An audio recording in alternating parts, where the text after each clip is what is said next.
नमस्कार। Today talk में अपने संपूर्ण गोटे की स्वागत है। हम चाहते संपूर्ण गोटे में चैती छठ के बहुत रास मंगल में शुभकामना से हो व्यक्त कर चाहब। खास करके देखल जाए तो मिथिला में पाबन सबके लग अगर बात करी तो हर एक दिन किस न किस पाबन रहबेटा करे। तहु में अगर बात करी तो दसैँ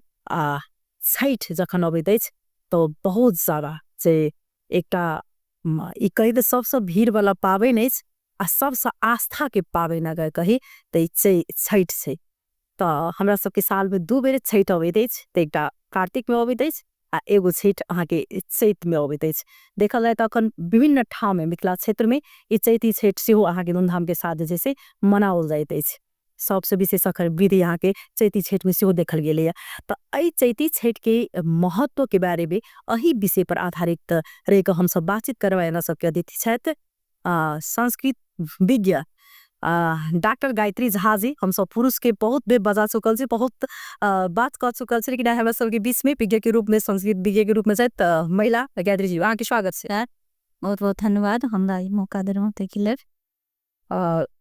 गायत्री जी अपना सबके खास कर मिथिला में चैती छठ के महत्व की अछि? देखियो पहले के समय में छलिया जे बेसी मतलब कार्तिक में जे छठ होइ छलिया से मनायल जाइ छलिया। एखुनका समय में कार्तिक में तो सब मनबै छथिन, लेकिन केओ शुरुआत केलखिन चैती छठ में सेहो करनाइ। कियाकि तिथि तो वह पड़े छे, वह षष्ठी, वह सप्तमी, वह नहेनाइ खेनाइ, मतलब तो चैती छठ के शुरुआत करीब करीब छठ आसिन कार्तिक वाला छठ जे छला से तो बहुत देश द्वापर त्रेता युग से मनायल गेल छे। चैती छठ बहुत कम लोग मनबै छलखिन, लेकिन आई काल के मतलब देखा सीखी लोग से शुरुआत कर देने छथिन। तो आब तो बहुत लोग मनाबै छथिन चैती छठ। अच्छा, ये चैती छठ की देखल जाए तो ना धार्मिक महत्व की छे? धार्मिक महत्व ई छे, ई सबसे पहले जे चैती मतलब छठ जे छे, छठ पर्व जे छे से अपना सबके आस्था, विश्वास, सुख, समृद्धि, आरोग्यता सबसे प्रमुख कारण छे। जे आरोग्यता के लेल लोग छठ पाबन मनाबै छे। ई वैदिक परंपरागत में छठ के उल्लेख कयल गेल छे जी। और चीज में उल्लेख छे कि नहीं छे? छे। छठ जे छे मतलब सबसे पहले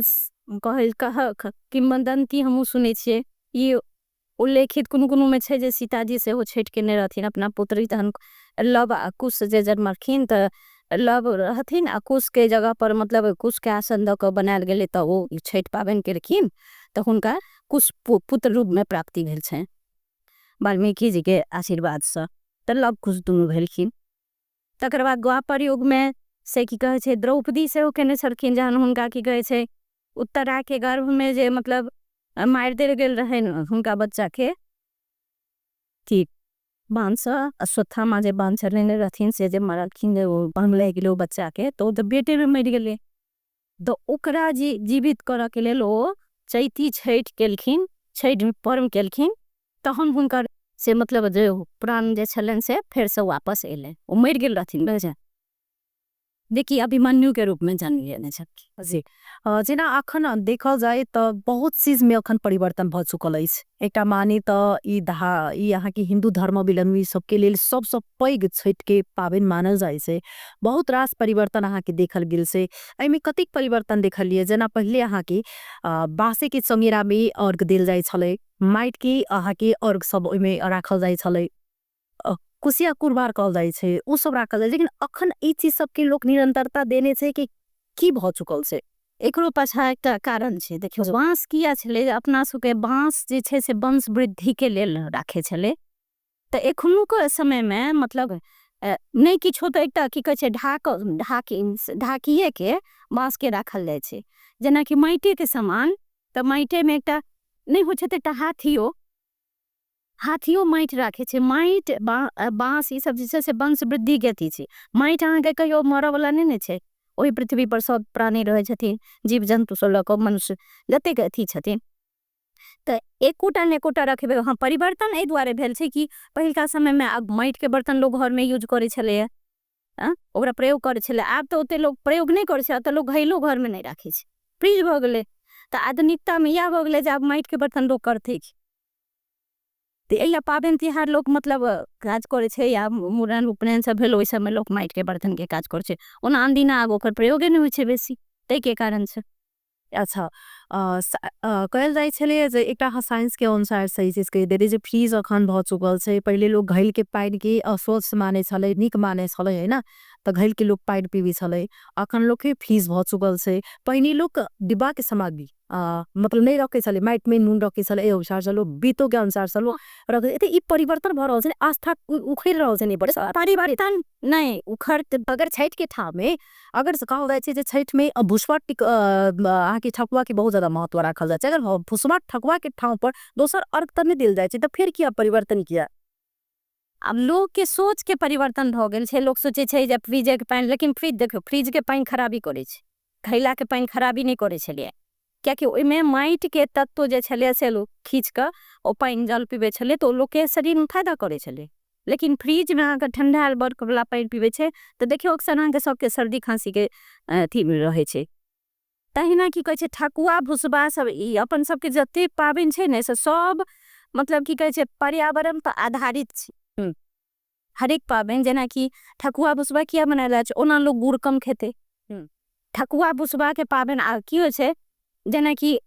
उत्तरायण आ दक्षिणायन जे दूटा अथी मानल जाय छै 6 महीना मतलब अन्हरिया शुरू होइ छै मतलब दिन नमहर भेल छोट भेल तो की होइ छै आब जे छै से मकरस्थ जहन अथी भेलखिन सूर्य जहिया से अपना सबके तिला संक्रांति भेल तहिया से सूर्योदय के अथी दिन त नमहर भेल जेते राति छोट हेते तो ओहि पर आधारित छै कि आब की हेते गुड़ जे छै से लोग गर्मी में कम खेते तो ई पाबनि भ क गुड़ खेनाइ लोग कम क दै छै त छठी छठ में लास्ट ई गुड़ लोग बेसी नहीं खेलक एक गुड़ जे होइ छै से गर्मी करे छै तै के कारण से कार्तिक में शुरू करे छै जे छठ से शुरू भेल गुड़ वाला सामान सब बनल तो लोग खेलक तो से देह गर्म भेल गर्म होइत रहे छै आ छठ पाबनि जे अपन सब प्रकृति से आधारित छै एहिमे विशेष क के एहिमे विशेष ई छै जेना कि के छै नया नया सब्जी सब होते जेना परोड़ भेले भिंडी भेले अथी भेले नवका नवका जतेक सब्जी होते से भगवान के लोग पहले प्रसाद चढ़ेलक प्रसाद रूप में अथी केलक तकर बाद की कहे छै ओकरा प्रयोग करे छै तो ओ प्रसाद रूप में जब ग्रहण करबे न तो ओकर अहाँ के शरीर में स्वस्थ में दोसर प्रभाव पड़े छै जी जेना ई अखन चैती छठ खास क के आदमी ओते बुझबो टाले करे छले लेकिन अखन हागे किछ साल से देख रहल छी किछ साल से आदमी सब गोटा जे चैती छठ कर लगले नहीं होइस त अर्घो कैल जाय छै तो ई कते एक तरफ आस्था आदमी के बढ़ रहल छै एक तरफ कतो ने कतो जाकर जे छै परंपरागत चीज सब जे छै से लो भ रहल छै एमे की छै आंग धारणा परंपरा वाला चीज सब किछ ने किछ त लोग रखबे करे छै तो ओ जे साफे तोड़ देते तहन त धर्म पर से लोग के अथी विश्वासे उठ जेते त खींच खींच रखे छथिन आब जेना पितर के अथी भेले ढाकन भेले शुभ भेले त एकोटा कम से कम बांस के या अथी माटि वाला में ओ सब रखबे करे छथिन कियाकि ओ रखनाइ जरूरी छै वंश वृद्धि अथी सुख आरोग्य संबता के लेल होइ छै ई सब काज और छठ पाबनि जे छै से की कहे छै जे वो जे रहथिन ब्रह्मा जी के पुत्री षष्ठिका देवी छलखिन तिनका और सूर्य भगवान तदुन उनका षष्ठी तिथि का जन्म भेलन तै द्वारा षष्ठिका व्रत मानल जाय छै आ सूर्य भगवान के उदय सूर्य के अस्तायल सूर्य के दुनू के पूजा होइ छै ई और अहाँ के आब त विदेशों में भी मतलब एठन का अथी मिथिला के लोग सब रह लगलखिन है तो होबे लगले आ बहुत प्रचार प्रसार छै पहले से नहीं छलिए पहले अहाँ के मतलब मिथिला क्षेत्र में छठ पाबनि होने जाय छलिए आब ओ लोग सब जे जत जत गेलखिन है तत तो आब शुरुआत भ गेल छै तब एकर प्रचार प्रसार बहुत बेग गायत्री जी जेना केना छै जे ग्रामीण भेग में व्रत करबाक नेम निष्ठा शहर में कर के आप जे शहर भेग के देखल जाए त दृष्टिकोण पा पर्व कर के आप ग्रामीण देख केना छै फर्क छै कि सेम छै वह छै हल्का फर्क छै दुआरे कि देखियो जेना जे अमेरिका में रहे छै ग्रामीण भेग में त की कहे छै सबके पोखर नदी सब लग में पड़े छै गाँव क्षेत्र में तो बहुत नदी पोखर सब रहे छै त लोग ओइठन सर सफाई केलो ई स्वच्छता के सेहो प्रतीक छै सर सफाई वही बहाने सर सफाई भेल घर में मतलब घरो आंगन सब लोग साफ सुथरा केलक 3-4 दिन सब ओइ में लागल रहल तहिना अब विदेश में जे छथिन जत की कहे छै हुनका अब सुविधा नहीं छन तो की करे छथिन टब में पानी भर के करे छथिन कि अपना अंगना में खुइन लेलो आ जत माइटे नहीं छै फरसे छै तो की करे छथिन पानी के छोटका टब किन ले छथिन ओइ में पानी भर लेलो आ ओइठन छठ केलो त किछु तऽ अंतर रहबे करतै गाँव में अथी में शहर में आ नियम जे छै से ओहिना मनायल जाइ छै केना जेना अहिना जे आइसँ शुरुआत हेले तऽ आइ से आइ चतुर्थी से नहाय खाय हेतै सब जे जतऽ छथिन जेना ग्रामीण बैंक में छथिन तो पोखरि में गेल हेथिन नहा सुना कऽ टिकी अथी सब नाक से सिंदूर सब केने हेथिन ओहिठाम आ आइ से विधान शुरू भऽ गेलै प्याज लहसुन नहि खेथिन नियम निष्ठा से रहथिन आब हुनका एम्हर उम्हर बेसी नहि जाय के छै और की कहै छै तकर बाद काल्हि हेतै खरना दिन साँझ में से की कहै छै गुड़ के खीर बनै छै कते लोग ठकुआ से बनबै छथिन आ प्रसाद चढ़ेलहुँ छठि ओहि दिन से तखन से शुरू भऽ जाय नहेनाइ खेनाइ से शुरू भऽ जाइ छै जे नियम निष्ठा शुरू भऽ गेलै खरना दिन वएह गुड़ के खीर बनै छै साँझ में भगवान के सबटा पहिले भोग लागल जते रहै छै तकर बाद से नियम हुनकर व्रत शुरू भऽ जाइ छै सग्नेतिन के व्रत शुरू भऽ जाइ छै तखने से खरना कऽ कऽ जे किछु खाइ छथिन ओ तकर बाद से हुनकर व्रत शुरू भऽ जाइ छै 36 घंटा के व्रत होइ छै ई खान पीन में पहिले की जगह जे छै शुद्ध खाना सब ई सब झलकै छै कि ओहो सब में किछ जे छै से बदलाव भऽ गेल छै केना छै जेना पहिले देखी छली चूल्हा पर खान पीन सब चीज बनल लेकिन आब किस देख रहल छी जे होटल सब सेहो आबि रहल छै मिठाई सब दोसर ठाम के नहीं खाइ छै लेकिन मिठाई सब त की खानो प्रति के जे छै से कनिक अब ओहि के की कह पहिले तऽ ठीक है नहीं मिठाई लोग चढ़बै छलै या बनेबो कले तऽ अपना घर में बनाओ तऽ ठीक छै चढ़ाओ लेकिन आब की करते लोग के विश्वास करऽ पड़े छै अहाँ चीनी किनै छै चीनी में मिलावट रहे छै गुड़ में मिलावट रहे छै तऽ कतेक अहाँ शुद्ध कऽ सकै छियै तऽ आस्था अपन मन में लोग रखे छै जे ठीक छै मिठाइयो जे छै से शुद्ध छै ओकरा हम भगवान के लिए चढ़ाबै छै जे बनेलखिन ओतऽ से कहि कऽ आनै छियै जे हमरा भगवान के चढ़ाबऽ के इमे गायत्री जी जेना कि लोप अहाँ होइत देखलहुँ है जेना कि देख रहल छी घाट के ठाउँ में जाइ छी हमरा तऽ पहिले की छलै जे एकदम आदमी सब गबै छले कि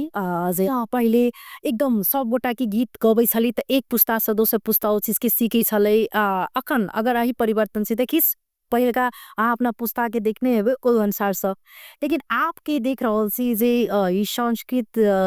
जे सब कतौ ने कतौ जाकर जे छै आगे कल्चरल ई सब लोप भऽ रहल छै की छै पहिले जकाँ आब जे ई गीत सब जे होइ छले लोकगीत सब अपना से और रहल छै कि नहि नहीं किछो कमी भऽ गेल छै दुआरे कि पहिलका जकाँ लोक ओते रेखा के गाबि नहि सकै छै आ सबके छठि गीत गाबहो नहि अबै छै सेहो बात छै पहिलका समय में छलै भोर हरबा में जहन होइ छलैया घाट पर बैसल रहल तऽ प्राती से शुरू करे तऽ उगऽ हो दीनानाथ कऽ के गीत गबै छथिन तऽ सबके गीतो ने गाबऽ अबै छै हाँ एकर लोक तऽ जरूर भेले गीत गाबऽ के लोक भेला कहै छी जे गीत मतलब गाबऽ नहीं अबै छै अहूँ सब तऽ सीखना ही हेबै आब वाला पुस्ता के किया न चीज के चाहसो की कारण छै कत त्रुटि छै जे आब वाला पुस्ता इस चीज पर ध्यान नहीं दऽ रहल छै हाँ आबा वाला पुस्ता के बात के ध्यान देवऽ पड़ते एहि दुआरे कि छठि पाबनि जखने करते तो ओकर गीत नहीं होते तऽ लोग की केलक वह अथी लगा लेलक साउंड बॉक्स लगा लेलक शारदा सिन्हा के गीत लगा के सुनित रहल यही जनता सारे गीत और गीत सब है से साचा ही बांस के अथी बहंगिया हो दीनानाथ ई गीत सब छै ने तऽ मतलब गीत लगा लेलक वह सुनलक ओहि संगे संगे गेलक लेकिन अपना शुरू उठा के नहीं गेल होइ छै ओले में ई वर्तमान में जे छठ प्रति के आस्था कतेक देखलिए अपने छठ के चैती छठ के खास कर आस्था पहले से बहुत बढ़ गेल छै आब लोग चैतियो छठ बहुत करऽ लगलखिन हन आब काई परसू में देखबे यहाँ जाकर एठन गंगा सागर में रतन सागर में सब पोखरि पर बहुत बहुत भीड़ रहे पहिने केना छले पहिले ये नहीं छले ओते पहिले बहुत कम लोग करे छलखिन दो चार गोटे जिनका बुझल छलनि सबको बुझलो न रहे छै ने जे चैती छठ होइ छै जेना कि एखन अपना सबके दुर्गा पूजा मान के चलू तऽ साल में 4टा दुर्गा पूजा होइ छै ई बात सबके नहीं पता छै जी 4टा या नवरात्र होइ छै ई बात सबके नहीं पता छै दूटा माधुरा होइ छै से सबके पता हेतै अपना सबके जे बसंत पंचमी जो होइया सरस्वती पूजा ओहो नवरात्रे न पे होइ छै तो ओइ के किया नहीं मनायल गेलै किया तऽ अपने सबके तऽ जानकारी हेतै अपने सब लोक जे संस्कृत के ओते पढ़े नहीं छथिन ओइ के बारे में तो कहना ध्यान नहीं करे छथिन ते के बारे में सबके नहीं पता छै हाँ जे पुरान लोग छथिन संस्कृत के बारे में जानै छथिन हुनका बुझब छै नहीं बात ई आबऽ वाला पीढ़ी के कोना बचाव कयल जा ई हुनका सबके एके बारे बाप ना मतलब कुछ कोनो एना इंटरव्यू द क या की कहै छै कोनो एहन सवाल अथी क क हुनका सबके बैसा क एहि बारे में मतलब जानकारी देल जाए 2-4टा बीघी के बैसा क हमरा दृष्टि से ठीक हेतै ई छठ में खास कऽ जखन जे पहिल कहै छै सूर्य के तऽ अर्घ देल जाइ छै साँझ में पहिल अर्घ डूबैत सूर्य के देल जाइ छै से ई किया देल जाइ छै? डूबैत सूर्य के अर्घ एहि दुआरे जाइ छै देल जाइ छै कि मतलब भगवान जे छथिन से मतलब उगैत के तब सब पूजा करै छथिन। अपना सबके मिथिला संस्कार संस्कृति में छै जे की कहै छै जे कियो निकल के से हम सब करी। सूर्य के डूबैत उगैत जरूर पूजा हेबाक चाही। फिर उगैत सूर्य क्या देल जाइ छै? उगैत सूर्य के एहि दुआरे देल जाइ छै कि ओ जहन भोरहरबा अपना सबके कहै छै ने संध्योपासन के समय होइ छै, भोरहरबा में जाय के जे पढ़े छै विद्यार्थी कोनो चीज तो ओकर पहिल किरण जे छै सूर्य के ने सूर्योदय के समय में जे मतलब पहले सनी अथी छै जे पहिलका जे ऋषि मुनि सब छलखिन त विद्यार्थी सबके संध्योपासन करला 4 बजे 3 बजे होले उठा दै छलखिन। ओइ समय में जे अहाँ पढ़ने रहो चीज वहाँ के जिंदगी में कहियो न बिसरा सकिए। तो सूर्य के पहिल किरण अपना के शरीर पर पड़बाक चाहिए जे के कारण हुनकर जे किरण से जो आबे छै वो अथी तेज से जे हमरा अहाँ के शरीर पर पड़ते तो कहियो हम अहाँ निरोग नहीं अथी मतलब रोगी नहीं भ सकै छी। पूजा करबाक जे छै से और विधि विधान से फर्क से छठ के भोर में जे पूजा कैल जाय छै ओहि तरीका से भोर में नहीं कैल साँझ में नहीं कैल जाय छै, साँझ में जे कैल छै भोर में कैल छै केना से जेना देखी छै भोरबा टाइम में दूध के ढार सरे छै केना छै ई विषय में कोन जानकारी करा देल जात? ओ तो अपन लोग के अपना आस्था पर से दूध के ढार जे अपन जे गछने रहे छथिन ओ लोग गछने रहल जे हमरा गंगा जल धर के हमरा अथी बतासा धर के ओ अपन लोग के अपन आस्था छै। दूध के ढार द क शुद्धता सबटा अपन अथी की छै अथी आरोग्यता अपन जे गछने रहे छथिन मन के जे कामना रहल मेन ई जे छै अपना सबके से मतलब ई जे छठ जे लोग मनबे छै से जिनका जना चौरक फूटल रहे छै कोढ़ी रहे छै मतलब जे शरीर से संबंधित जे कोनो मतलब अथी रोग रहे छै ने जेना फोड़ा खुंसी अथी सब भेल बेसी के चौरक बीमारी जे होइ छै ई सब आर की कहलहुँ ई सब अपना सबके बीमारी से संबंधित आरोग्यता प्रदान करऽ के लेल हे भगवान हम ई 5 वर्ष के लेल करब तो हमर शुरुआत करे छै तो लोग 5 वर्ष नहीं केलक करते रह जाए छै जते दिन सकल तते दिन तो मेन छै आरोग्य प्राप्ति करऽ के लेल ई व्रत कैल जाय छै। पाबनि में सबसे खास अपने के जे नीक लागे वाला पक्ष की रहे छै छठ में? नीक लागा वाला पक्ष की हो छै एही बहाने मतलब बाहर बाहर जे रहैत रहे छथिन से सब अबै छथिन एक दोसर सबके भेंट घाट होइ छै। अनदिना अहाँ नहीं आब लेकिन छठ में निश्चित क लोग 10वीं से लक छठ के बीच में सब अबै छथिन सबके भेंट आब लोग के भेंट घाटो भेनाइ बहुत कठिन छै। मोबाइल जहिया से भ गेलै तहिया से तो मोबाइले पर गप करू मोबाइले पर सबके सब देख ले छै लेकिन छठों के बहाने होलियों के बहाने अपना सबके लिए संस्कार संस्कृति सब छै ते सब भेंट मतलब की एक दोसर से परस्पर भेंट घाट होइ छै आ ई होइत रहबारे छै। जी जेना कि अखन नवरात्रि सेहो चलि रहल अछि तो ई नवरात्रि की विषय में छोट में जानकारी लेबऽ चाहब जे ई नवरात्रि के बीच में जे छै से ई छठ पड़ि जाइ छै तो ई खास कर अपना सबके चैती नवरात्रि के की महत्व से समझान सवासन? चैत नवरात्र में राम जी के जन्म भेल छलन। नवरात्रि में हो जे छथिन उनकर माता कौशल्या जे छथिन से भगवती दुर्गा जी के पूजा केलखिन। भगवान जे छथिन से तो उनका गर्भ में रहबे करथिन तो वो भगवती के पूजा केलखिन तो यही चैत शुक्ल नवमी के राम जी के सेहो जन्म भेल छन तो मेन अपना सबके ओहियो लेल मनायल जाय छै रामनवमी के बहुत खास उल्लास के साथ मनायल जाय छै। तो मेन खास जे छै से चैत्र नवरात्र ओही के लेल मनायल जाय छै राम के जन्म भेलन ओई में नवमी के दिन तो खास कर जो दुर्गा जी के पूजा केलखिन तो राम जी के जन्म भेल छन अथी क सूर्य के पूजा क दुर्गा जी के पूजा केलखिन तो ते के कारण से उनका पूजा तो आखिर दुर्गे जी के होइ छै लेकिन ओई में देख रहल छी जे बलि प्रथा दशई में एकदम चढ़ाल जाय छै एई में बलि प्रथा सब बंदेज रहे छै जाय प्रकार विभिन्न ठाम में देखिए छी जे घर में जे छै से जमरा लगाल जाय छै जयंती छिटल जाय छै जौ के तो उ सब देखिए छी जे फिर नहीं होइ छै माता रानी के पूजा होइ छै लेकिन फिर ओई अनुसार से नहीं भ रहल छै जेना जैसे 10 दिन नवरात्र हाँ कनी में होइ छै। एई नवरात्र में एई दुआरे नहीं होइ छै कि एमे राम के जन्म भेल छन राम के वैष्णव मानल जाय छन वैष्णव धर्म के अथी छथिन ते के लेल एमे से बलि प्रदान कुम्हार के पड़े छै। नियम तो सबटा हुआ छै लेकिन एई में खसी के नहीं पड़ल बोका बलि सब नहीं भेल एई में खाली के हो छै कुम्हार के बलि होइ छै। अब गायत्री जी कनी की विषय में हम अहाँ के फपब जे केना की जेना अखन देखे छी कि विभिन्न ठाम में संस्कृत विज्ञ के लेल अगर पुरुष के हरेक ठाउँ में खोजल जाए छे, हरेक जगह पर खोजल जाए छे। महिला के प्राय से बुझाय अखन 102 ठाम मात्र अथी के जाए छे। केना छे अहू समय अहू सब के विभेद छे कि केना छे बुझ जेना क्याक त जखन कहै छे पुरुष विशेष जानकार महिला होइ छे अहू में अहाँ संस्कृत ले पढ़ने छिए पठन पाठन केने छिए त कतेक अवसर छे अहाँ सबके केना छे की चुनौती छे? अवसर त पुरुष के बेसी छे महिला से। हम अपने बात कहे छी ये सब पहले हम आयोग देने छलहुँ नेपाल संस्कृत विश्वविद्यालय के। अब कोन कारण से नहीं कह सके छी ओइ में साहित्य के हम साहित्य विशेष छी। तो हम फरखरे पीएचडी को कायल छलहुँ कोरोना काल रे छले ते बीच में तो की कहे छे हम आयोगो देलहुँ। अब कुन कारण से वो आयोग में से की कहे छे 8टा सीट पर दूटा मात्र पास केलखिन। अब की कारण से भितरिया से त नहीं कह सके छी। अब में की छे वो यूनिवर्सिटी के या जे किछ होय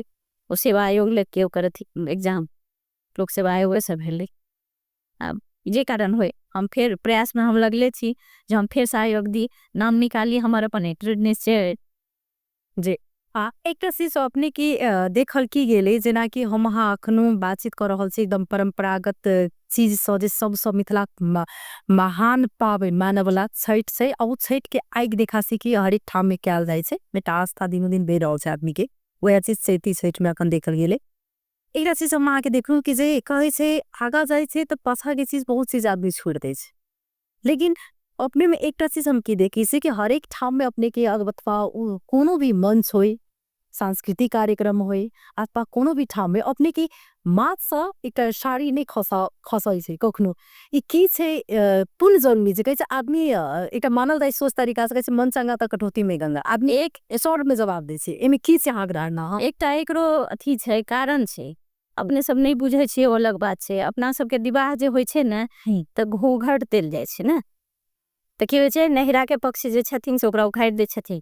सासुर के पक्ष जो रहे छथिन दुल्हा से झाँप दी छथिन। 3 बेरी प्रथा होय छे ना अपना सबके विवाह जे होय छे त शुरू हमरो विवाह भेल त ना हमरा मतलब सब दिन आदत है जे हम मतलब के कहे छे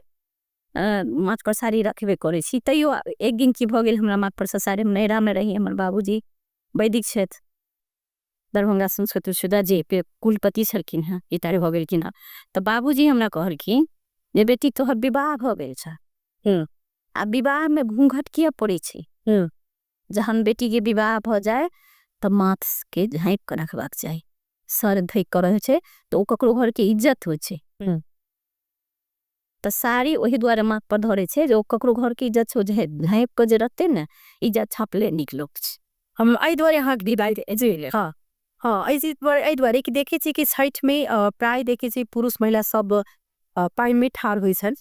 त कदे के कौला रहे छन पास जेकरा मानते रहे से पाइन में ठाड़ होय छथिन त उनका सबके देखे छन पूर्ण रूप से तत्काल तखन पूरी शरीर ढकल रहे छे तखन झपै छथिन बाद में फिर त ओइ द्वारे एकटा ई अपने कल्चरो से अपने के देखली से जुड़ल ओइ द्वारे ते हम कल्चरो के बात कह देलौ जे होय छे से अब नहीं माने छथिन तो अपन लोग के सोच के अपन अथी छे हम ई माध्यम से कहिए देलियन जे किया राखल जाय छे जे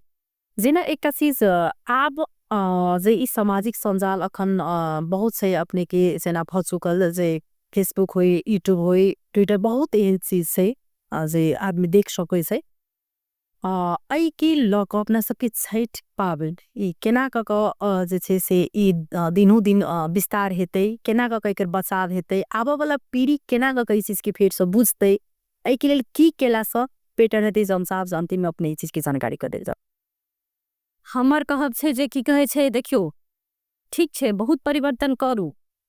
पित्तर के बर्तन राखू लेकिन एकटा माइट के बर्तन अवश्य रहबाक चाही हमर एकटा सुझाव। और की कहे छे बांस जे होय छे अपन के वंश वृद्धि के लेल होय छे तै के लेल बांसो के एकोटा कम से कम किछ ने किछ रहबाक चाही। और गुड़ से जे बनल पकवान होय छे ओ शरीर के लेल बहुत फायदादायक होय छे देख लेल गुड़ वाला सामान रोक से और प्रयोग करे एकरा नहीं बिसरे। अपन सबके संस्कार संस्कृति जे छथिन पूर्वज बनेने ओ अपन सबके आधार छी ओई आधार के बचा के राखे के छे। और ई पर्व पावन के बहाने लोग एक दूसरे से भेंट घाट होय छे मेल मिलाप होय छे। अब मोबाइल के जमाना भ गेले सब फोने से बात करे छे लेकिन फोन से बात कर में आ सीधा सीधी गप कर में बहुत अंतर छे। जी गायत्री जी जेना एकटा चीज में अपने के फिर से जोड़ब कई छै जे पहिने एकटा आदमी के छले जे कोनो एकटा साड़ी पहिर के 3 दिन पाबनि कयल जाय छले जिनका जते जता सकते ता भक्ति लेकिन किछ दिन पहिने एकटा की भ गेल भड़मक एकटा प्रचार रहे कि ई वास्तव में सत्य छै से मकई सबे छै पियर साड़ी पियर लठी ओ में जे नग वाला लठी नहीं होला रही जे छठ परमेश्वरी के उत्ति सहाय चढ़ाई से पियरे चीज की छै पहिरबो ओढ़ावा प्रति के जे छै पहिले लोग के गरीबी बेसी छले। पहिलका लोग हमरा बजा शुरू के नहीं थीन तो पुरानो साड़ी पहिर के खेने जिनका जे जुड़ ले मन में आस्था भेले जे हम ई पाबिन करी आ हमरा नहीं जुड़ा वाला है तो हमरा जाए तही लग करब ना जे आब धीरे धीरे लोग के खाए पीब के पहिर ओढ़ के मतलब बैठ गेले अथी आमदनी बढ़ गेले जे गरीबो छे मतलब आ गरीब तो जल्दी नहीं क्यों छे सब कमाई छे सब खाए छे। पहले जमाना में तो से नहीं रहे एकटा के घर में पुरुष कमाई छलखिन आ वही के कमाई से पूरा परिवार चले छले खेती बाड़ी पर आधारित छले। अब तो से नहीं छे सब विदेश रहे छे सब सबके पैसा छे सब अपन जेना तेना अपन काज कर रहल छे तो किनको पहिरन ओढ़न के दिक्कत नहीं छे क्यों क्यों एहन हेथिन गोटा के जे जिनका दिक्कत छे लेकिन कहीं से पीरे साड़ी पहिरबाक एहन एहन भर्मिक तो पहिरे अपना के धार्मिक नहीं छे ई की छे जे पियर अपना के जे छे से मतलब शुद्धता के प्रतीक मानल जाय छे लाल पियर जे कहे छे से अपना के अनिवार्य पहिरबाक ये जरूरी नहीं छे ना तेहन नहीं छे जी तेहन कोनो नहीं छे। हेते बहुत बहुत धन्यवाद देव साहब अपने के एखन जी किछ कहा चाहे